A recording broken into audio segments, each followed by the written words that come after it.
focuses on cutting-edge domain knowledge and benchmarking with world-class businesses. Big Tech.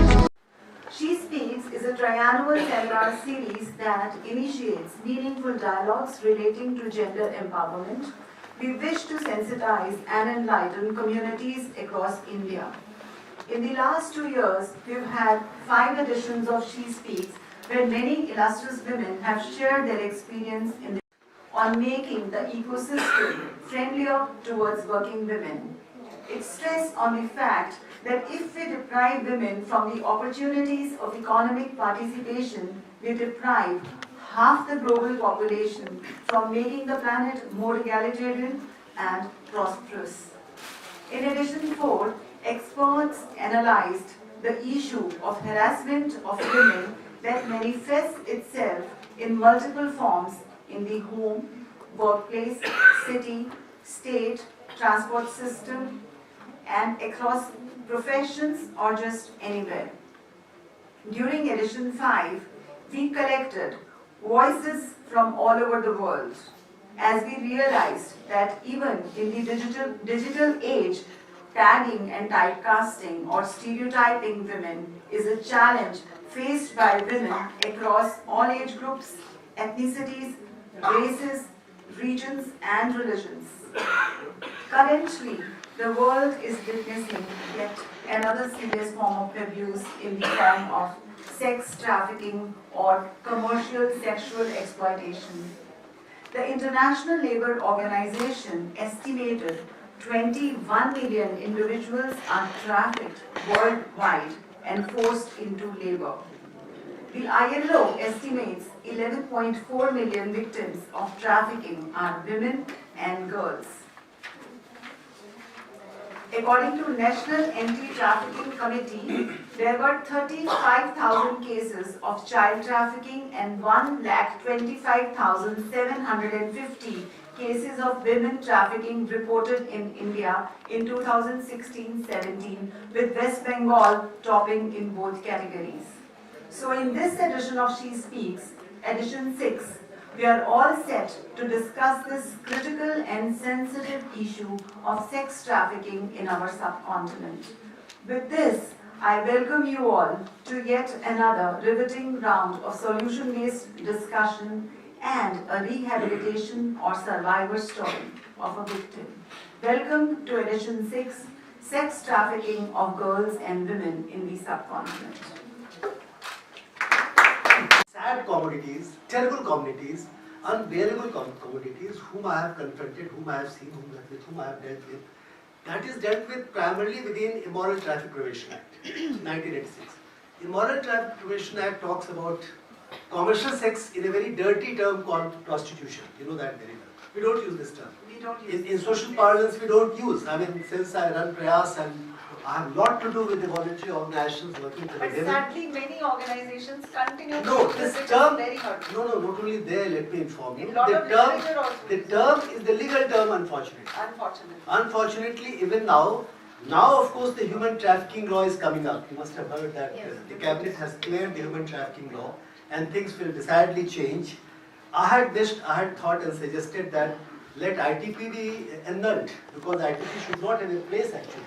It should be annulled because it's a law which talks about let's say women or the pimp or the procurers and the brothel keepers, all of them within that larger picture, larger work of commercial sex kind of trade, the business, which is said to be, third largest trade in the world, along with arms and drugs, etc., etc. So that is one part. So let us understand that the woman who becomes the person who gets into the trade on account of compulsions, no choice. I mean, the whole idea of consent is a myth.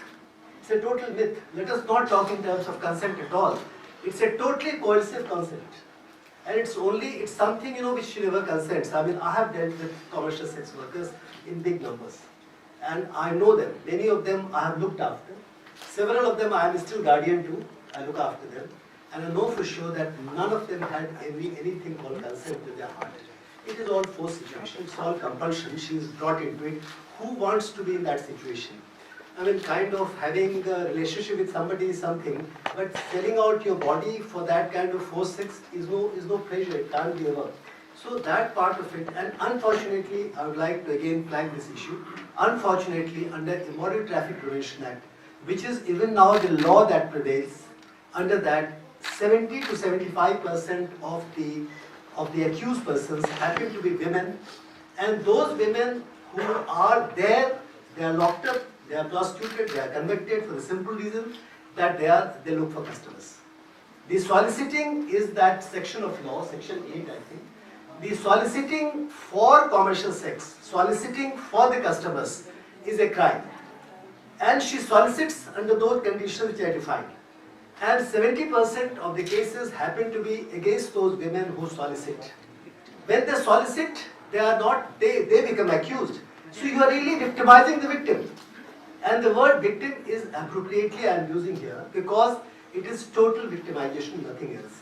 So basically this point has to be clarified that commercial sex, when we talk about commercial sex in the traditional legal sense, where people come, it's something very different. You know, through Prayas, for example, because it works for children, works for women, we run crisis intervention centers where, you know, the women of those who are exploited within home conditions or in situations like this, they come to us. Many of these young girls, small girls live with us because we run homes for children also. You know, we run 47 homes. You may be knowing that Prayas is an organization employs about 850 people. We have 247 centers, including 47 homes. And there are homes for girls, homes for children, homes for adults also. And many of these girls who are with us, some of them happen to be the victims of trafficking and commercial sex also, some of them.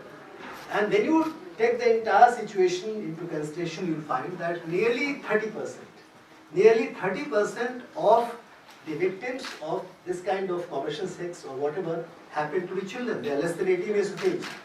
And you can see the devastating effect of it. So briefly, you know, I would like to point out that I was worked in this field for 34 years as a policeman. So that's the point I am trying to make, and that's all I would like to say for now. I can add something. I have a patriarchy के बाद शुरू हुआ। Patriarchy के पहले sex work था ही नहीं। औरत भी आजाद थी किसी के साथ भी सेक्स करने को। जब मर्द ने अपनी बीवी को तो घर में रख लिया बच्चों पैदा करने के लिए और दूसरी औरतों के लिए उसने बाजार बना दिया। तो मैं कहती हूँ भाई अगर प्रोस्टिट्यूशन है तो उसको उसके हकूक मिलने चाहिए, उसके अधिकार मिलने चाहिए। तो मैं कहती हूँ हाँ, इसको सेक्स वर्क कहना चाहिए। फिर मैं अपने आप से पूछती हूँ कि मेरी बेटी, उसको क्या मैं सेक्स वर्क में जाने दूंगी? तो मेरा जवाब आता है नहीं। क्या मैं खुद सेक्स वर्क करूंगी? मेरा जवाब आता है नहीं। तो मैं बीच में हूँ। मेरी पॉलिटिकल पोजीशन है कि इसको मैं सेक्स वर्क कहती हूँ, क्योंकि the part of the movement where I belong, we call it sex work.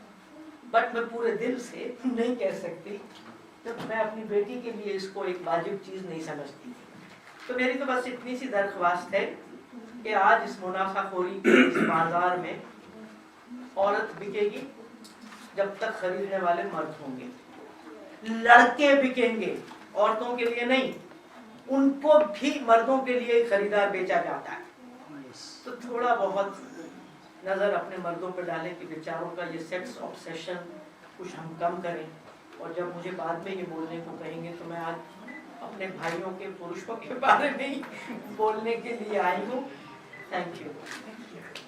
आपका बहुत ही इसमें योगदान है, and I think that is where I come to, because you know you had spoken, Vinita, right at the beginning, because there were 2 points. एक तो जो कमला जी ने कहा है, I think that's a very very valid perspective that has been provided. But you know what you had mentioned, that we try to look at solutions, basically going forward. And I think what we can see here is that there are 2 aspects of the problem. One is those who are already into this. What do we do? How do we rehabilitate, or whatever you want to call it? That is something that has been, some thoughts have been shared on this. And the other is, and I think that was a part of what Kamla ji referred to, is going forward, how do we take steps so that, it does not continue to expand and continue to grow?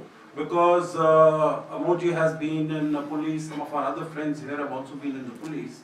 And there, whatever are the statistics that are coming out, they tend to suggest that this menace, this scourge, this problem has been growing.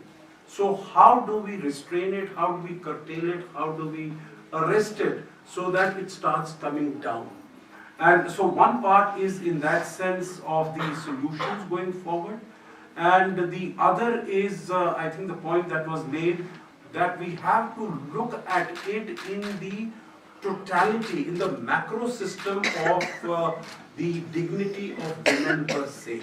So in the very limited time that you have given me, and I have already spent, I think, about 2 or 3 minutes of that, I'll just like to make 2 or 3 points. One is in terms of solutions, and this is, comes to Kamlaji's point also.